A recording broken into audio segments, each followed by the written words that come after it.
Pessoal, boa noite para todos. Que Jesus, o amigo incondicional de todos nós, nos envolva nesta noite de estudos e principalmente de trocas de experiências. Bom, como que nós dividimos aqui o nosso encontro? Como nós estamos em 3, a primeira parte que vai ficar comigo, nós vamos falar sobre a mediunidade. A segunda parte, falaremos sobre o médium. E a terceira parte sobre a reunião mediúnica. E, posteriormente, a gente vai abrir para perguntas e respostas. Tá certo?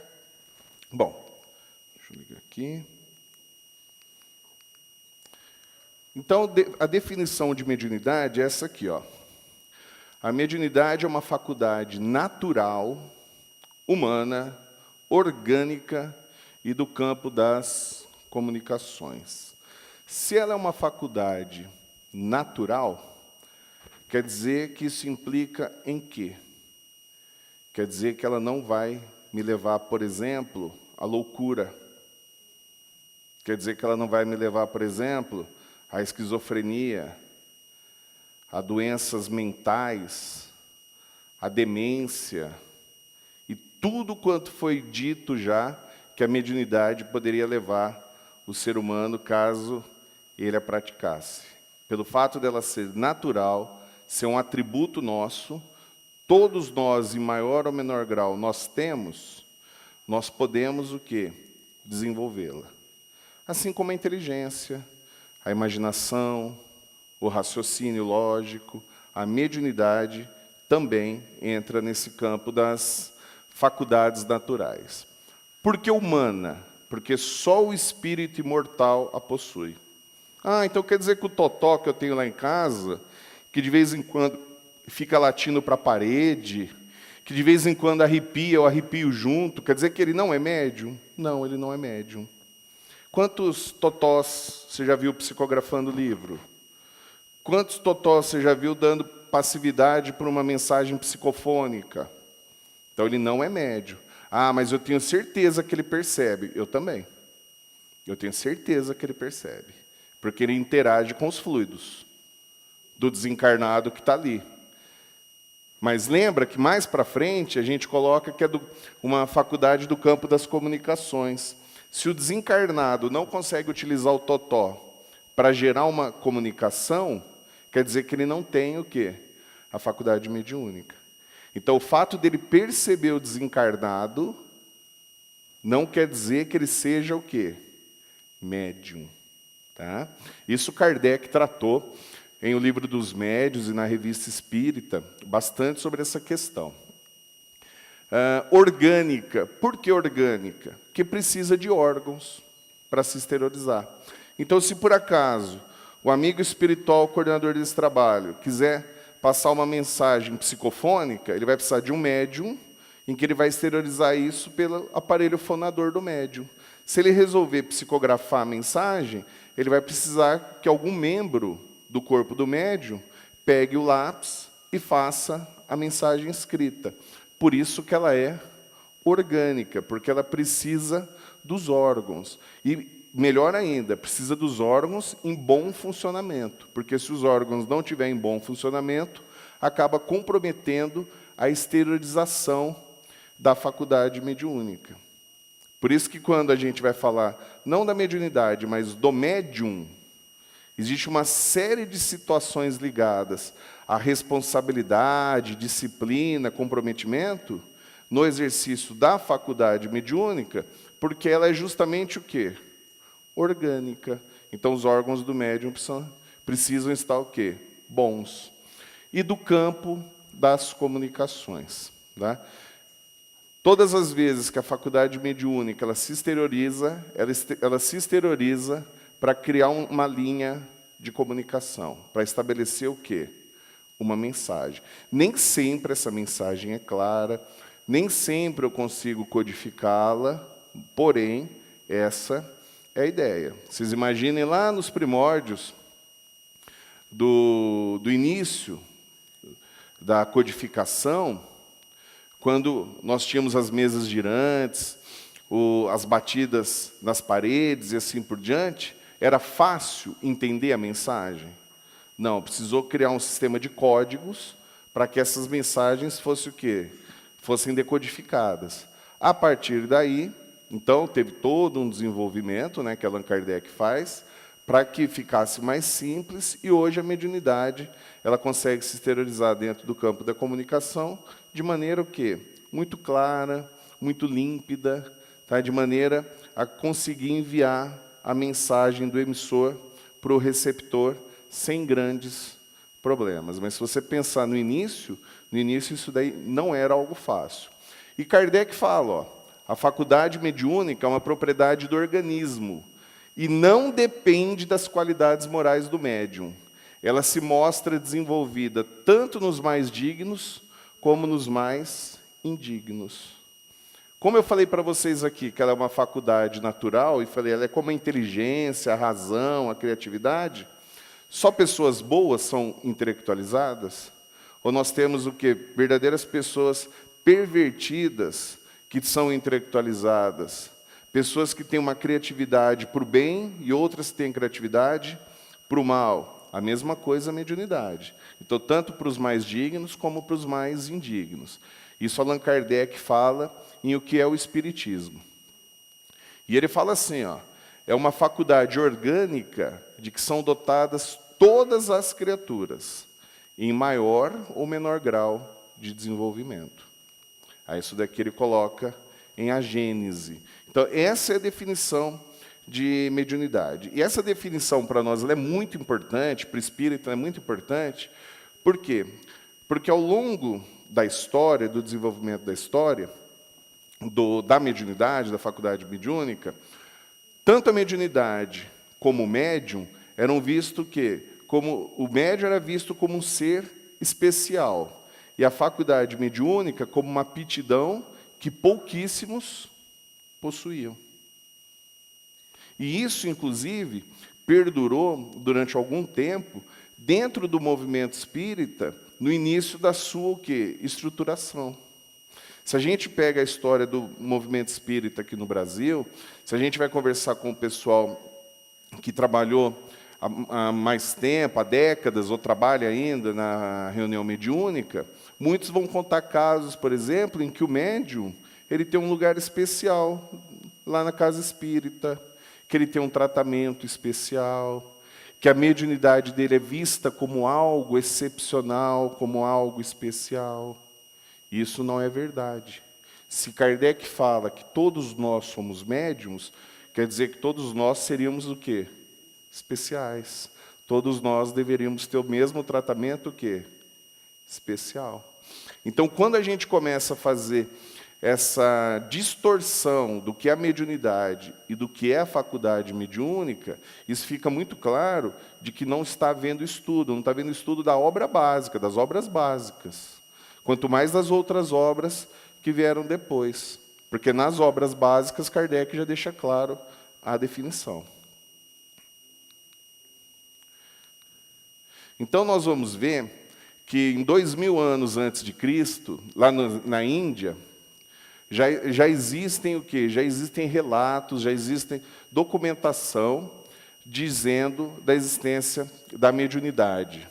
Na Grécia antiga, com as pitonisas, na Roma antiga, com as sibilas, na Gália, com os druidas. Na Bíblia tem muitos casos, né? Talvez o caso mais marcante no Velho Testamento seja o de Moisés. No cristianismo, a gente tem o quê? Pentecostes, Paulo, João e assim por diante. Então, a gente vê ao longo da história e da humanidade que a mediunidade esteve presente. Por quê? Porque é uma faculdade natural. Na Idade Média, a gente tem o caso da Joana d'Arc. E por que na Idade Média é uma situação assim peculiar? Porque a grande parte dos médiuns na Idade Média, eles foram perseguidos. Ou eram tratados como bruxos, bruxas, feiticeiros, pessoas amaldiçoadas, representantes do demônio, e assim por diante. Então, como sofreram muita perseguição, o que nós temos de documentação, de relatos dessa época, em relação à mediunidade, normalmente ela está vinculada ao quê? A essas situações de bruxaria, feitiçaria, de situações ligadas ao demônio, ao inferno, representantes de Lúcifer e assim por diante. Só que existem vários casos, né? E Joana d'Arc é um desses que exteriorizou a faculdade mediúnica. Herculano Pires, no livro Mediunidade, ele diz o seguinte: o homem é um ser mediúnico, e todo o seu desenvolvimento seguiu as linhas da evolução da sua potencialidade mediúnica. O que ele quer dizer com isso?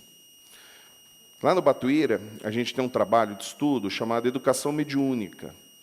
E é um trabalho onde nós vamos o quê? Estudando e praticando a mediunidade, onde aqueles que têm a mediunidade ostensiva acabam exteriorizando. Quem não tem a faculdade ostensiva é convidado para ser atendente fraterno nas reuniões mediúnicas. E o que muitas vezes a gente vê? A gente vê médiuns com um potencial mediúnico muito grande, mas que não tem a menor ideia de como fazer com esse potencial. Muitos têm medo, muitos não aceitam, muitos acham que isso daí é castigo, é coisa da cabeça deles. Outros, também com grande potencial, mesmo que não tenham muito estudo, é como se eles já nascessem sabendo lidar com a mediunidade. São entusiastas, estão sempre motivados, não têm medo, interagem naturalmente com os espíritos, com os desencarnados. Por que será isso? Porque muitos já vêm tendo experiências felizes na mediunidade muito antes do que outros.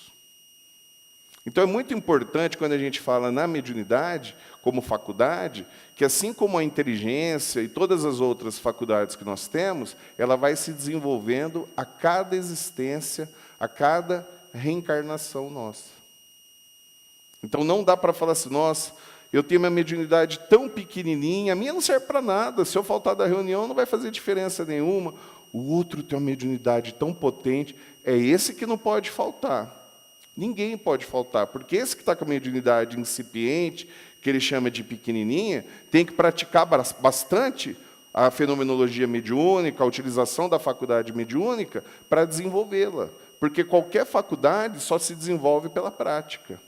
Então, essa ideia de ficar comparando uma faculdade com a outra, então eu vou comparar a minha... Nós três aqui somos médios ostensivos, tá? Mas ninguém vai sair estribuchando aqui hoje, não. Agora, imagina o seguinte, se eu for comparar a minha mediunidade com a da Laure ou com a Teresa, é uma loucura. Porque é como se eu fosse comparar a minha inteligência com a inteligência da Laure, com a inteligência da Teresa. Tem como quantificar isso aí? Não tem. A mediunidade é a mesma coisa. Então, cada um tem o seu grau de desenvolvimento conforme as suas experiências ao longo da história. Por isso que essa frase aqui do Herculano Pires, muitas vezes despretensiosa, que ninguém nem presta muita atenção quando está lendo o livro dele, é extremamente importante para o médium iniciante, para que ele entenda a faculdade mediúnica dele. Isso aqui é muito importante. Ó. Só pela prática se sabe se uma pessoa tem mediunidade ostensiva ou não. O que é a mediunidade ostensiva? É aquela mediunidade que o indivíduo entra em transe. Por exemplo, agora eu posso estar falando aqui com vocês, a gente está estudando junto, e o amigo espiritual ele pode estar acionando a minha mediunidade natural. Eu estou entrando em transe? Não estou entrando em transe. Mas ele vai estar me inspirando? Com certeza. Porque a gente não faz um trabalho sozinho, a gente faz um trabalho em equipe, encarnados e desencarnados. Então, nesse momento, ele está usando a minha mediunidade natural. Ele me inspira, o pensamento dele entra junto com o meu pensamento, as nossas mentes interagem, mas sem que eu precise entrar em estado alterado de consciência, sem que eu precise entrar em transe mediúnico. Isso é mediunidade natural. A mediunidade ostensiva é aquela que, quando o indivíduo recebe o espírito, quando o espírito incorpora, né, conforme falavam antigamente, você detecta que algo está diferente. Eu até brinquei, né? Nenhum de nós três vai estribuchar. Por quê? Porque é comum, quando você vai retratar o fenômeno mediúnico e o médium em filmes, em novelas, sempre mostrar o médium o quê? Estribuchando. Por quê? Para mostrar que ele está entrando em transe. A gente lá em Ribeirão, no centro, a gente tinha um senhor que, para ele demonstrar que o espírito ia se comunicar, ele estribuchava. Então, a gente estava ali numa reunião com 100 pessoas, 90 pessoas, a hora que ele dava a estribuchada dele, ele quase matava do coração 60. Porque estava todo mundo concentrado, você lembra, Tereza, disso daí? De repente, ele dava aquela estribuchada e batia o pé no chão com a botina. As pessoas do lado, elas estavam concentradas, estavam se sensibilizando, elas davam um salto para trás. Por que isso? Porque ele aprendeu que é assim. Como? Onde que ele aprendeu? Na vida, nos filmes, na televisão, conversando com as pessoas, vendo surtos mediúnicos. A gente chamou esse senhor para conversar e explicou para ele, não precisa nada disso, não. A hora que você sentir alguma coisa, deixa fluir naturalmente. Passado 2, 3 semanas, parou com isso. A mediunidade continuou, mas ele parou com isso. A gente levava cada susto, que a gente estava preocupado, olhando, de repente, parecia uma bomba atômica caindo aqui do lado do nosso lado. Era ele estribuchando, e ele achava que tinha que ser dessa forma. E olha só, é tudo uma questão de ignorar o fenômeno, ignorar a faculdade. Uma vez que ele foi instruído, uma vez que ele teve conhecimento de como poderia fazer, que poderia fazer diferente, ele acabou com isso. Nenhum diagnóstico se pode inferir, ainda que aproximadamente, que alguém possua essa faculdade. Isso é muito importante, hein? Quantas vezes a gente tem um outro trabalho lá no Batuíra, chamado atendimento fraterno. E as pessoas, então, vão para o atendimento fraterno e, muitas vezes, quando eu faço o atendimento, elas falam assim para mim, porque eu sou médium. Você é médium? Eu falei, como que você sabe que você é médium?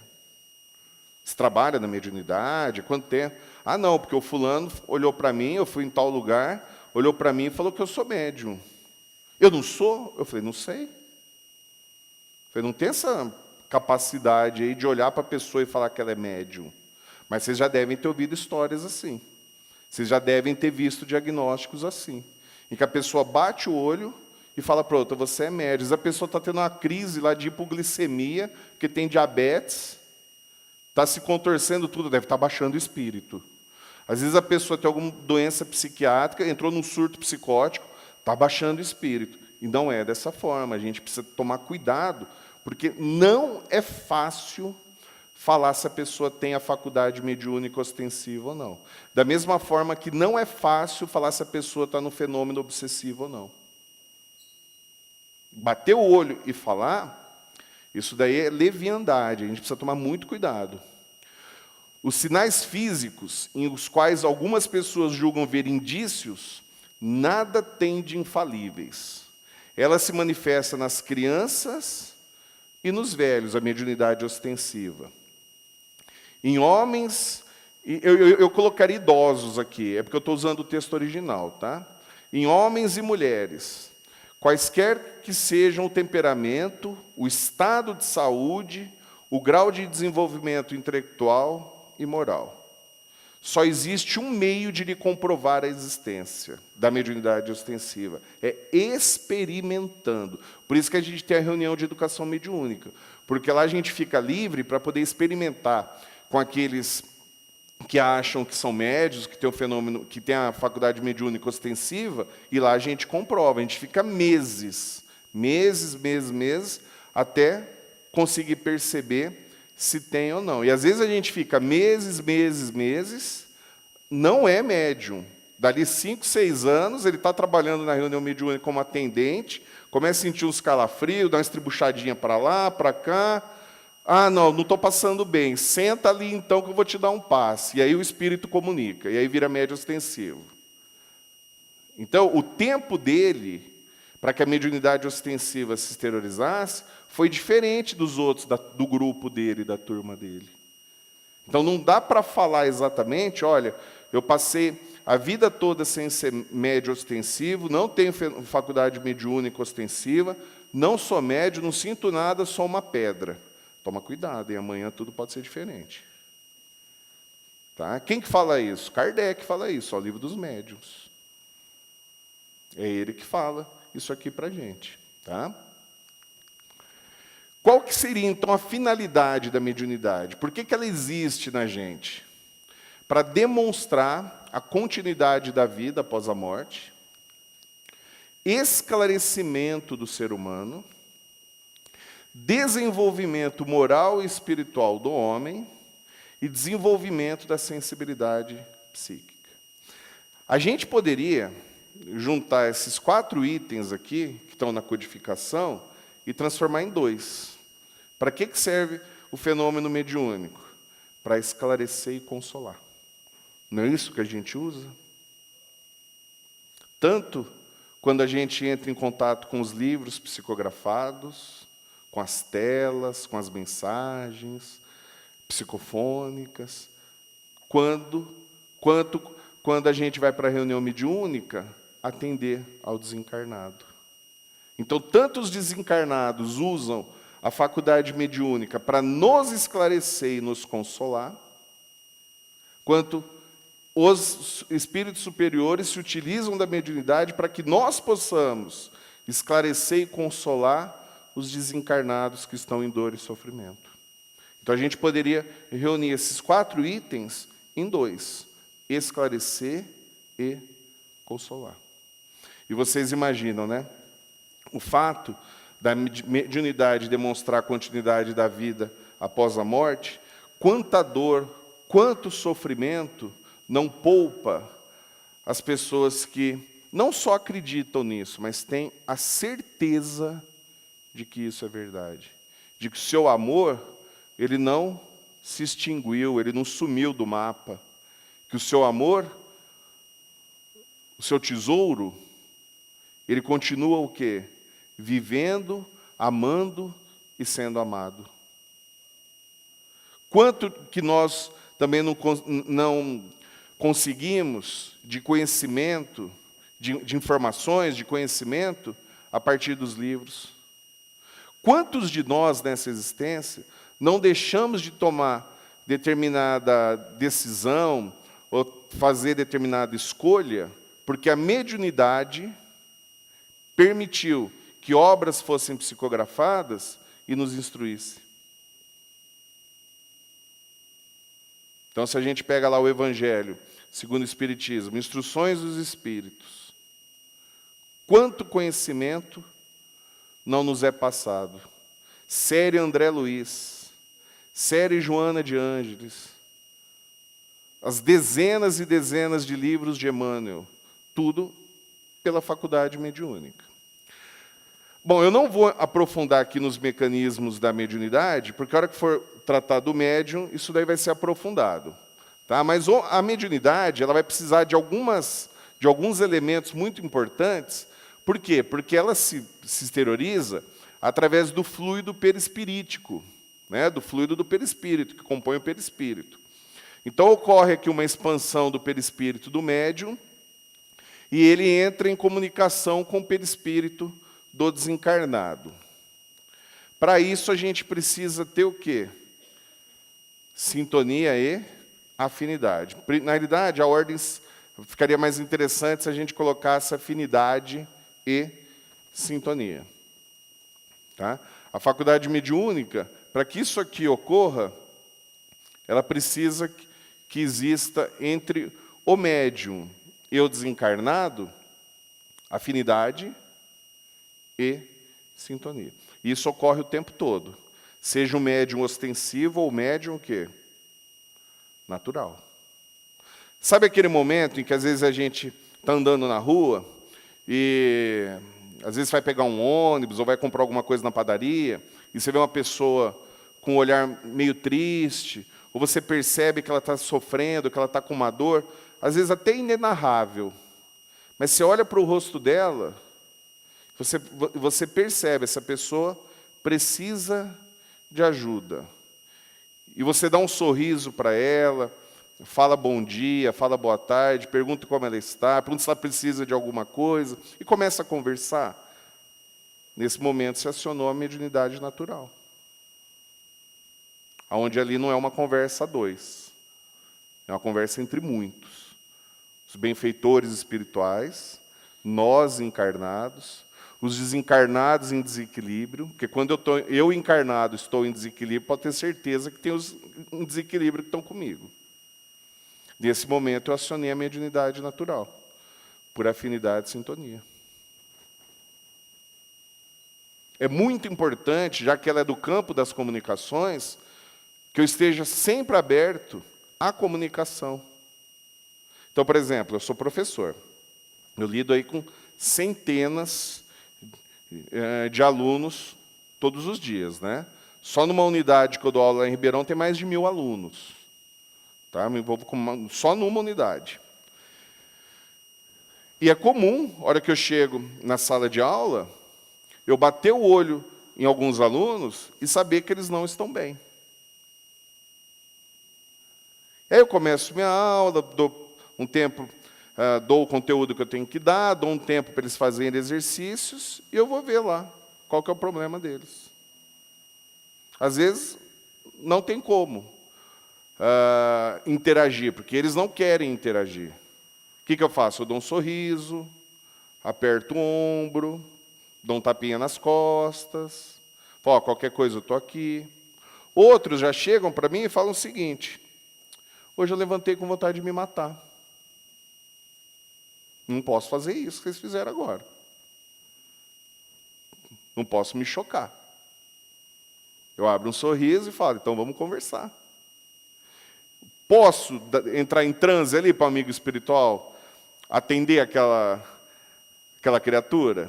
Não posso. Mas eu peço ajuda para que eles me envolvam? Com certeza. Que amigo espiritual, querendo ajudar, as pessoas têm em todo lugar. O que não tem são pessoas, muitas vezes, receptivas à ajuda do amigo espiritual. Então, isso acontece o tempo todo, na rua. Né? Vai pegar o ônibus ali. E é muito interessante, tá? Não sei como que funciona aqui, mas lá em Ribeirão, quando você passa no ponto de ônibus, você vê a dor no rosto das pessoas. Então, quem pega ônibus e fala assim, nossa, minha vida é tão corrida, eu trabalho tanto, eu queria ajudar mais na seara de Jesus, é atendimento fraterno que não acaba mais ali, viu? No local de trabalho, e tudo acionando esse mecanismo da faculdade mediúnica. Então, a mediunidade, ela influencia o pensamento, a fala e a ação, conforme a gente está falando. Os bons espíritos influenciam para o bem, os maus espíritos influenciam para o mal. Isso aqui está em Kardec, tá? Kardec usa esse termo mesmo, maus espíritos. Eu, quando montei o slide, ia pôr espíritos ignorantes, mas aí, buscando lá, ele põe maus espíritos, então eu deixei no original. Tá? Então, como que acaba acontecendo esse fenômeno? Vai criar um campo aqui entre o desencarnado e o encarnado, um campo fluídico entre os perispíritos, e é nesse campo fluídico entre os perispíritos que a faculdade mediúnica ela consegue se exteriorizar no médium, através dos órgãos do médium. Tá? Então, a combinação de fluidos espirituais que forma uma atmosfera fluídica comum, que depois a Laure vai detalhar um pouquinho mais. 5. A mediunidade, classificação segundo seus efeitos físicos, né? A gente comentou ali no início da fenomenologia do movimento espírita, quando Kardec começou a fazer a codificação. São chamados de materiais ou objetivos, sensibilizam diretamente os sentidos dos observadores. Então, por exemplo, tem um monte de livro aqui, né? Se fosse para ter um fenômeno de efeitos físicos, um desses livros, por exemplo, poderia começar o quê? A flutuar. Ou a gente ouvir pancadas na parede. Todo mundo ouviria? Todo mundo.